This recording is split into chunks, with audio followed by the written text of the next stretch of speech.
Halo kawan-kawan, selamat datang kembali di kanal kita. Hari ini kita akan menyelami lebih dalam kisah hidup salah satu tokoh paling berpengaruh dalam sejarah Indonesia. Seorang pria yang tidak hanya menjadi presiden pertama, tetapi juga arsitek dari sebuah bangsa besar. Dia adalah sang proklamator, sang penyambung lidah rakyat. Dialah Ir.Soekarno, atau yang akrab kita sapa Bung Karno. Kisah Bung Karno adalah kisah tentang keberanian, visi, dan cinta yang luar biasa pada tanah air. Sejak usia muda, api nasionalisme sudah berkobar dalam dirinya. Lahir dengan nama Kusno Sosrodihardjo di Surabaya.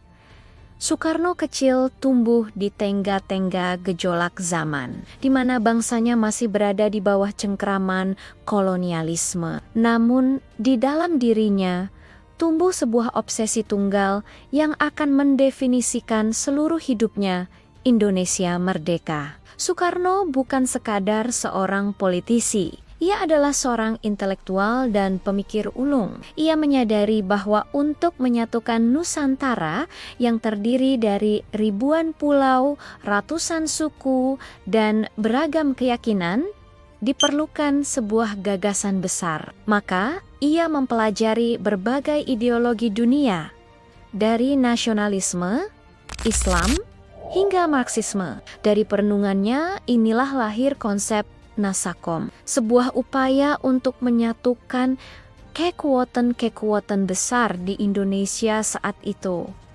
Namun, puncaknya adalah lahirnya Pancasila, 5 sila yang menjadi dasar negara.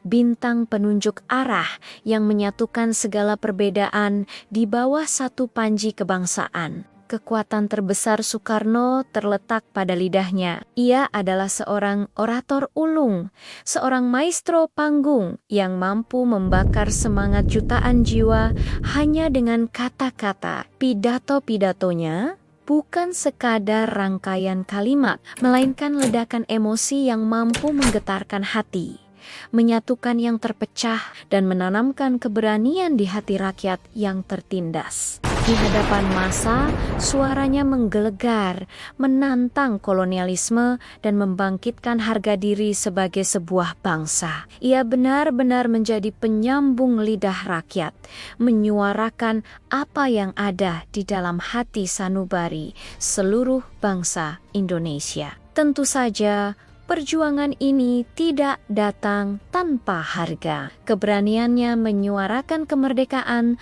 membuatnya menjadi musuh utama pemerintah kolonial Belanda. Ia ditangkap, diadili, dan dipenjara. Dari penjara Bancowe di Bandung hingga pengasingan yang sunyi di Ende, Flores, lalu ke Bengkulu. Pemerintah kolonial berpikir bahwa dengan mengisolasinya, mereka bisa memadamkan apinya. Namun, mereka salah besar. Jeruji besi dan jarak ribuan kilometer justru menjadi tempat Soekarno menempa pemikirannya. Di Ende, di bawah pohon sukun yang rindang, ia merenungkan secara mendalam nilai-nilai luhur bangsa yang kemudian menjadi fondasi Pancasila. Pengasingan tidak membungkamnya, malah mempertajam visinya. Puncak dari seluruh perjuangan itu tiba pada momen yang paling krusial dalam sejarah kita. Di tengah kekosongan kekuasaan setelah Jepang menyerah pada Perang Dunia Kedua, Soekarno bersama para pemuda dan tokoh bangsa lainnya mengambil langkah yang sangat berani. Tekanan datang dari berbagai pihak, namun Soekarno tahu inilah saatnya. Tepat pada hari Jumat 17 Agustus tahun 1945, di sebuah rumah sederhana di Jalan Pegangsaan Timur nomor 56,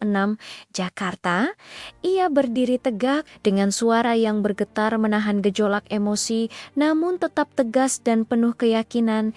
Ia membacakan naskah singkat yang mengubah takdir sebuah bangsa, proklamasi. Kami bangsa Indonesia dengan ini menjatakan kemerdekaan Indonesia.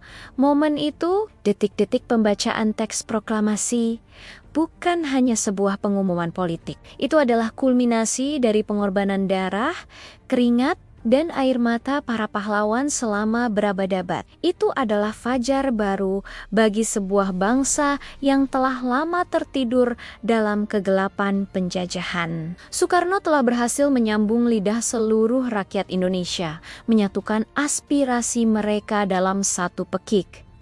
Merdeka, setelah kemerdekaan, tantangan tidak berhenti. Soekarno memimpin Indonesia melewati masa-masa revolusi fisik yang berat, mempertahankan kemerdekaan dari agresi militer Belanda. Ia juga menjadi tokoh sentral di panggung dunia, menjadi salah satu penggagas konferensi Asia Afrika di Bandung pada tahun ke-1955. Melalui konferensi ini, ia menyuarakan semangat anti-Daesh, Kowalonai, El-Ismi, dan anti-imperialisme, menjadikan Indonesia sebagai pemimpin bagi bangsa-bangsa yang baru merdeka. Bung Karno menunjukkan pada dunia bahwa Indonesia bukan lagi bangsa inlander, melainkan bangsa yang besar dan bermartabat. Namun, di balik citra pemimpin yang kuat dan berapi-api, Soekarno juga seorang manusia biasa dengan segala kompleksitasnya. Ia menghadapi tantangan politik dalam negeri yang luar biasa, dari pemberontakan daerah hingga krisis ekonomi. Masa-masa akhir kekuasaannya adalah periode yang penuh gejolak dan kontroversi, yang akhirnya berujung pada transisi kepemimpinan nasional. Sejarah perjalanannya memang tidak selalu mulus, tetapi dedikasinya untuk Indonesia tidak pernah bisa diragukan.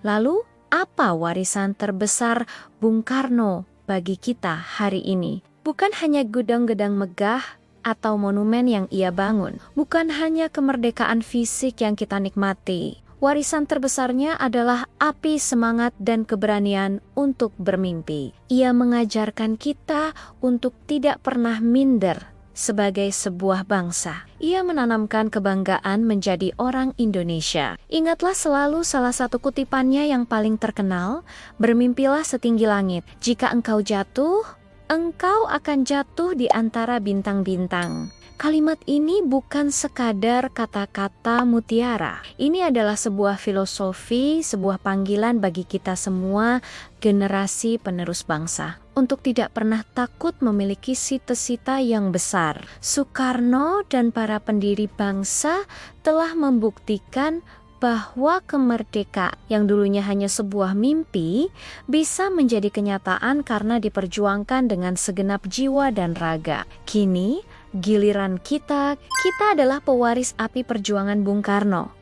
Api itu tidak boleh padam. Mari kita teruskan mimpinya untuk menjadikan Indonesia bangsa yang adil, makmur, dan dihormati dunia. Caranya adalah dengan berkarya, belajar, dan bekerja keras di bidang kita masing-masing, dengan semangat yang sama seperti yang dimiliki Bung Karno. Kisah Soekarno mengajarkan kita bahwa satu orang dengan visi yang jelas dan keberanian yang luar biasa dapat mengubah dunia. Mari kita jadikan kisahnya sebagai inspirasi untuk tidak pernah menyerah pada keadaan dan untuk selalu berjuang demi mimpi-mimpi besar kita, demi kemajuan Indonesia. Terima kasih sudah menonton video ini sampai akhir. Jika kalian merasa terinspirasi oleh kisah Bung Karno, jangan lupa untuk menekan tombol suka, bagikan